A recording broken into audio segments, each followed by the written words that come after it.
quero fazer alguns registros. O primeiro deles é que hoje pela manhã fizemos uma bela sessão aqui no plenário, em homenagem aos 60 anos da APAE, uma sessão que teve a participação de inúmeros senadores. Eu fiz a abertura porque havia encaminhado o pedido e que foi acatado pelo presidente Renan e pela direção da Casa.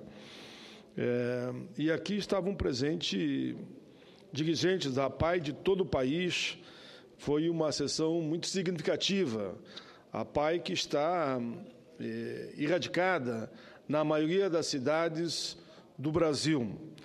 Mas, senhor presidente, depois de abrir, fazer o pronunciamento e ouvir a fala do senador Romário e também do deputado Eduardo Barbosa, que presidiu a APAE por mais de 4 vezes, eu passei a presidência dos trabalhos para o senador Romário, que foi o relator do Estatuto da Pessoa com Deficiência, de nossa autoria, aprovado por essa Casa e sancionado pela presidenta, e me desloquei para a CDH, onde às 9 horas da manhã tinha aberto já uma sessão de diálogo com trabalhadores ligados ao McDonald's em 20 países, senhor presidente. Estados Unidos, Reino Unido, Panamá, Coreia do Sul, Chile, Argentina, Alemanha, Austrália, Japão, Dinamarca, Bélgica, República Dominicana, Nova Zelândia, Espanha, França, Suíça, México e Brasil. E fiz com uma enorme tranquilidade, senhor presidente. A direção do McDonald's mandou uma carta respeitosa e se colocando aberto ao diálogo, e assim eu fiz com os trabalhadores. Eles entenderam que o diálogo é o melhor caminho, colocaram o seu ponto de vista e, no fim, ficamos de dialogar, então, com a empresa na busca de um acordo que seja bom para todos. Meu velho pai sempre dizia, não tem negócio bom. Sabe qual é o negócio bom? Quando é bom para você, é aquele que negociou contigo. Não existe negócio bom quando o outro é o grande prejudicado. Por isso que eu entendo que o diálogo, o entendimento e o acordo pode ser construído, sim.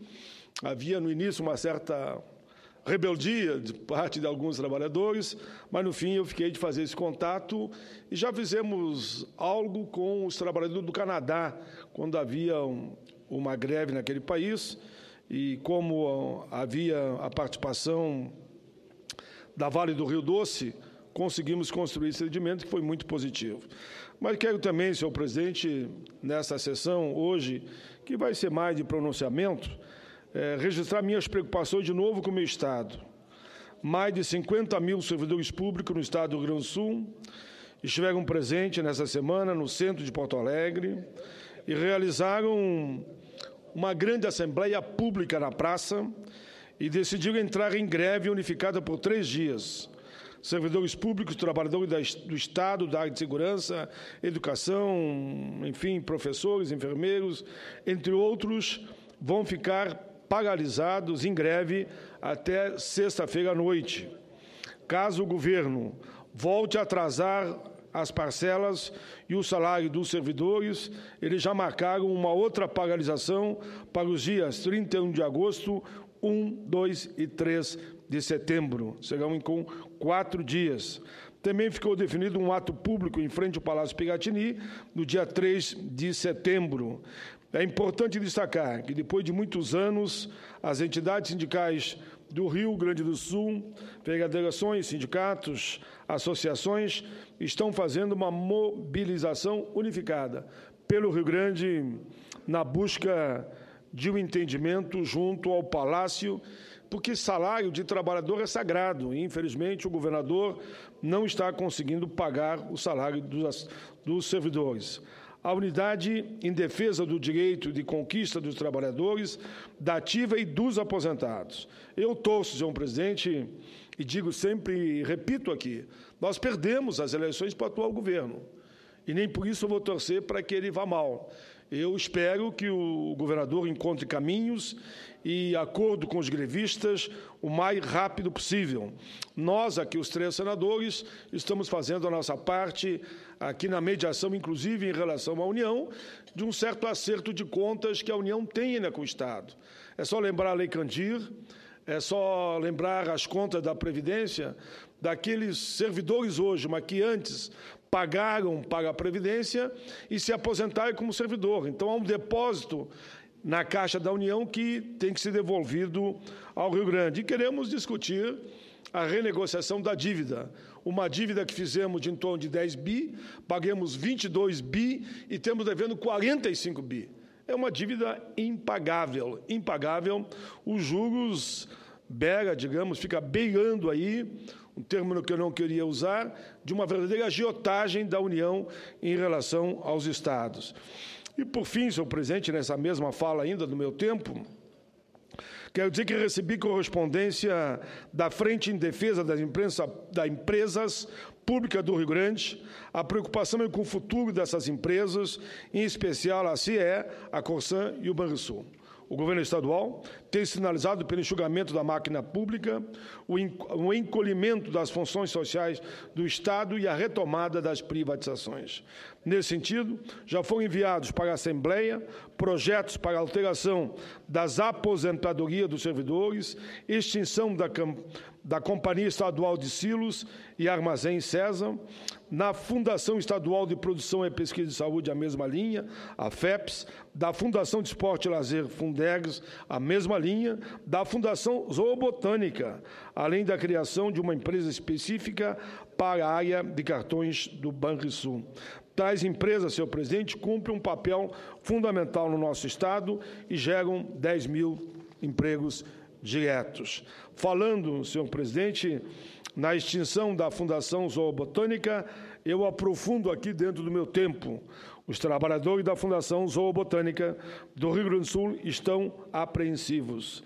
Nos próximos dias, a Assembleia Legislativa poderá votar o projeto de lei número 300 de 2015, enviado pelo governo estadual, que, se aprovado, irá decretar a extinção da Fundação Zoobotânica e a demissão de todos os seus funcionários. Será uma lástima se o projeto for aprovado. A Fundação, como é conhecida, deve continuar resistindo e atuando na defesa do meio ambiente. Nós que falamos tanto que não há revolução social se não cuidarmos do meio ambiente e da educação, conservando e divulgando o nosso patrimônio cultural. Portanto, esse órgão público, pela sua atuação e importância, não pode ser simplesmente extinto, gerando incalculáveis prejuízos ao povo brasileiro e, eu diria, principalmente ao povo do Rio Grande. Desde 1972, a Fundação Zoobotânica do Rio Grande vem prestando relevantes serviços à sociedade por meio dos seus 3 órgãos: o Museu de Ciências Naturais, o Jardim Botânico e o Parque Zoológico. Os projetos e iniciativas da FZB, frequentemente realizadas em cooperação com organizações do Brasil e do exterior, buscam aliar a conservação da natureza com o desenvolvimento social para que atividades econômicas possam ser realizadas sem nenhum impacto no meio ambiente. Alguns exemplos são zoneamentos e diagnósticos ambientais, protocolos e manuais de boas práticas da produção agropecuária, projetos de uso sustentável de recursos da biodiversidade e planos de manejo de áreas protegidas. A FZB também coordena a elaboração de listas da fauna e da flora em extinção no Rio Grande e propõe medidas para a sua conservação e recuperação. Além disso, a FZB mantém espaços públicos de lazer e cultura acessíveis a toda a população, promove ações de educação ambiental voltadas às escolas públicas e à comunidade em geral, executa atividades museológicas e organiza exposições fixas e itinerantes, sempre na linha de educar, principalmente para a defesa do meio ambiente. Atua na formação de recursos humanos, orientando estudantes em projetos de pesquisa, oferece aperfeiçoamento a professores de ensino fundamental e médio, proporciona treinamento em edificação e manuseio da fauna, mantém coleções científicas de referência sobre a biodiversidade do Estado e publica periódicos científicos de impacto internacional e diversas obras de divulgação.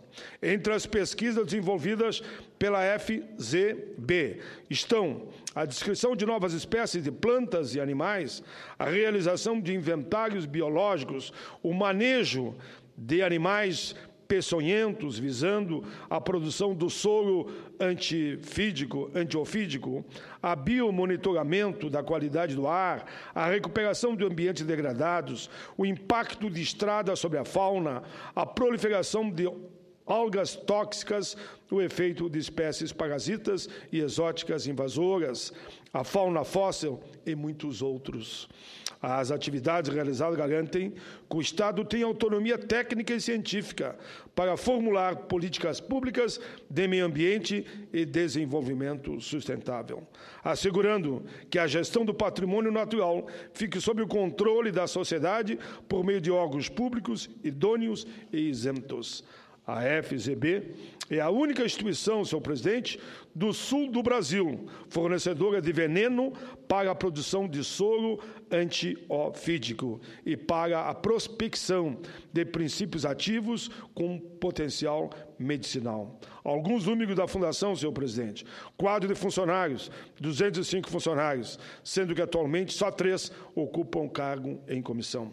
Quadro técnico e pesquisadores, total de 43, incluindo 33 biólogos, 3 engenheiros agrônomos, 3 engenheiros florestais, 2 veterinários, 1 químico, 1 paleontólogo. 70% do quadro técnico possui titulação de doutorado.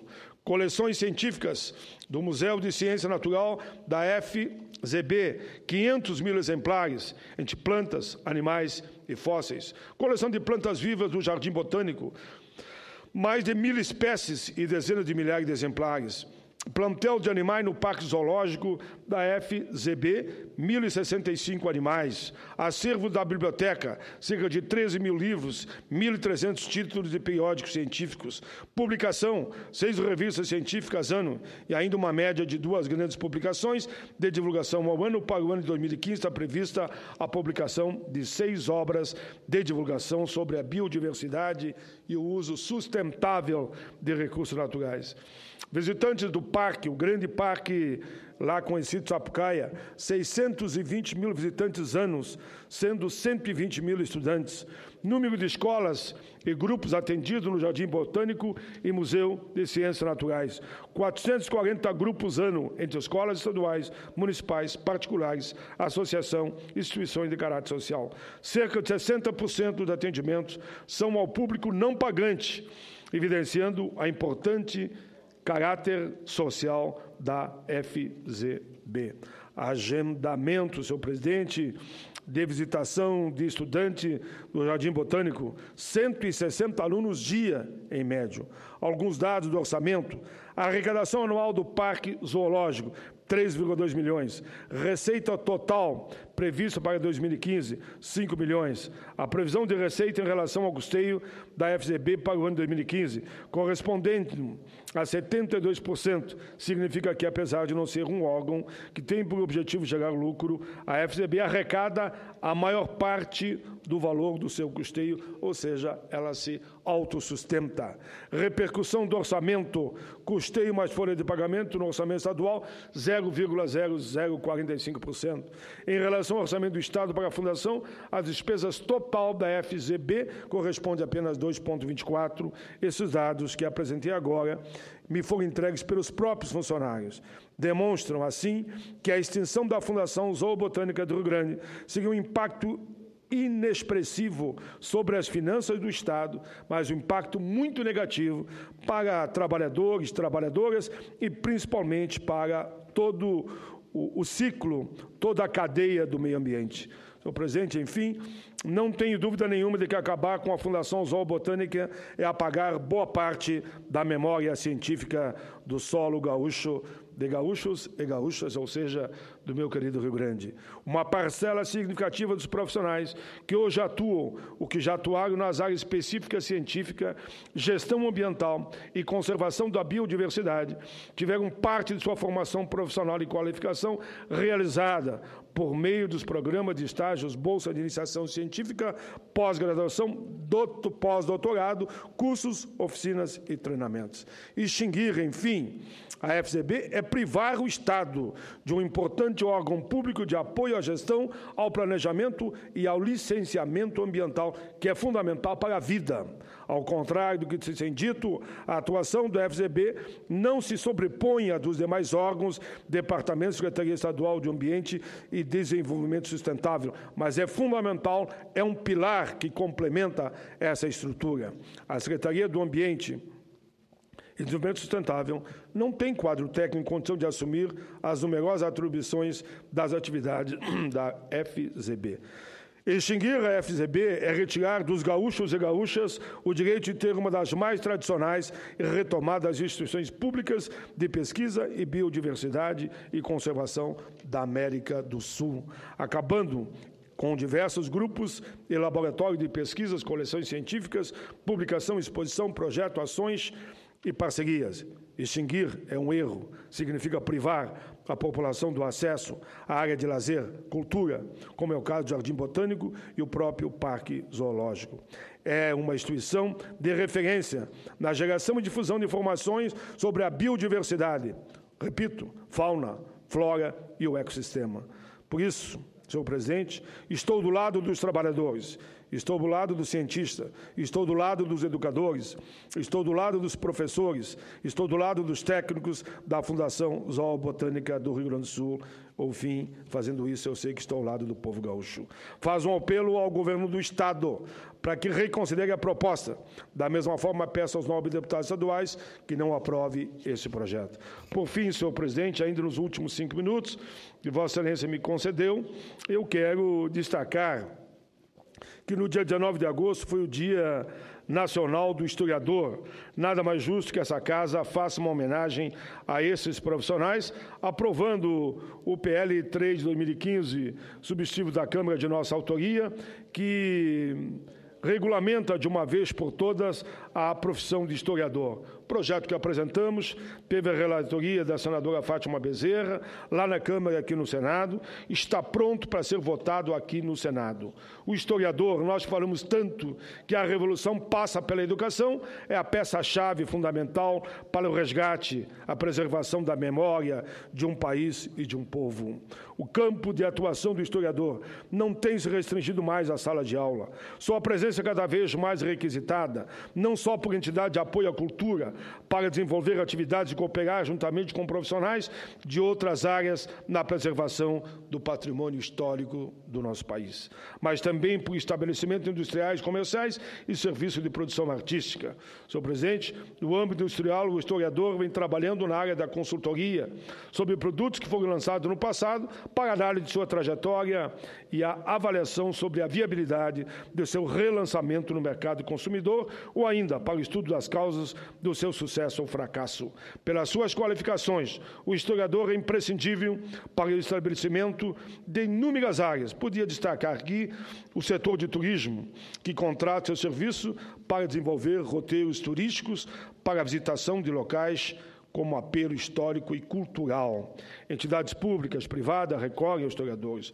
Produção de vídeos, CDs, RUM, programas de emissora de televisão, recorrem à história, e aí vem o historiador. Não menos valiosa é a colaboração deles na construção de livros, onde o historiador faz pesquisas de época, do presente, do passado, e apontando para o futuro, inclusive para o teatro. Cinema, televisão, quer de uma forma ou de outra, queiram ou não, também precisa muito dos historiadores. No mundo onde a qualidade, a excelência de bem e serviço vem sofisticando cada vez mais, os historiadores devem ter a sua profissão regulamentada e o seu lugar ao sol. Assim, julgamos ter chegado o momento de regulamentar o exercício da profissão de historiador, que hoje congrega em todo o país milhares de profissionais que reivindicam muito o reconhecimento da sua valorização. Senhor presidente, eu vou usar ainda os 3 minutos e me comprometo que termino nos 3. Mas é importante esse assunto, senhor presidente. Eu realizei uma audiência pública sobre a Boate Kiss. Boate Kiss, aquele lamentável fato, para mim criminoso, que acabou levando à morte 242 jovens lá no meu Rio Grande, em Santa Maria, hoje 243.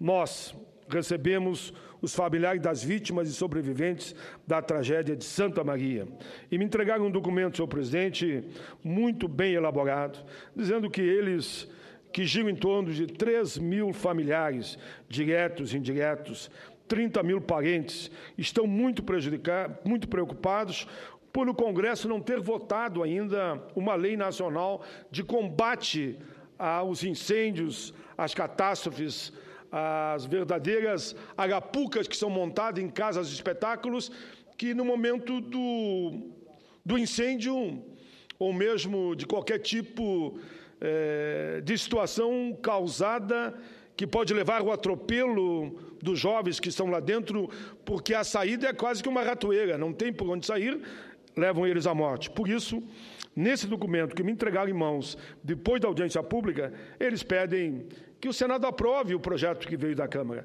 Como é que surgiu esse projeto? Aqui no Senado eu fui relator na comissão. O projeto foi para a Câmara. Lá a Câmara, a ideia foi para a Câmara, formulou então um projeto final. O projeto veio para o Senado. É só o Senado aprovar, e eu fui relator na Direitos Humanos, dei o parecer favorável, sou relator na CCJ, já dei o parecer favorável, de forma tal que esse projeto, que vai na linha da prevenção, será um fato importantíssimo para buscar a segurança das casas de espetáculos e como também a responsabilização daqueles que foram culpados, seja o município, seja o Estado, seja a União, ou seja aqueles técnicos que deveriam ter deixado a casa de espetáculo em condição de atender. Por isso, eu já li o relatório na comissão, senhor presidente, e aqui eu deixo só para os anais da casa, e nesse relatório eu reafirmo a minha total convicção que esse projeto não é ainda o ideal, mas é um grande passo na prevenção de, principalmente, incêndios em casas de espetáculo. Nós não queremos que a história se repita e alguém, infelizmente, tenha que dizer não, estava pronto no Senado, o Senado não votou. O Senado há de votar, espero eu que seja na próxima quarta-feira a gente tenha essa votação. Já li o relatório, está pronto. E nessa semana eu espero algumas votações positivas. O senador Rodolfo, por exemplo, é relator de um projeto meu, da Bolsa Permanência, né, senador Rodolfo, está pronto, e eu tenho certeza que será votado também esta semana. Muitos duvidam desses projetos, mas foi assim no Estatuto do Idoso, hoje a lei da igualdade racial é lei, da pessoa com deficiência é lei, da política de salário mínimo que ultrapassa 100 dólares é lei, da lei dos autistas é lei, da política de cota é lei, e esse da Boate Kiss com certeza vai ser lei e será promulgado, provavelmente, no dia 21 de setembro, dia que inicia a primavera, numa homenagem, só homenagem, podemos fazer isso, aos familiares, e infelizmente que perderam vidas de 242 jovens, que a primavera e a chegada das flores seja uma forma de iluminar os caminhos de todos. Era isso, senhor presidente. Agradeço muito a tolerância de Vossa Excelência, e agora eu vou almoçar, porque eu não almocei ainda.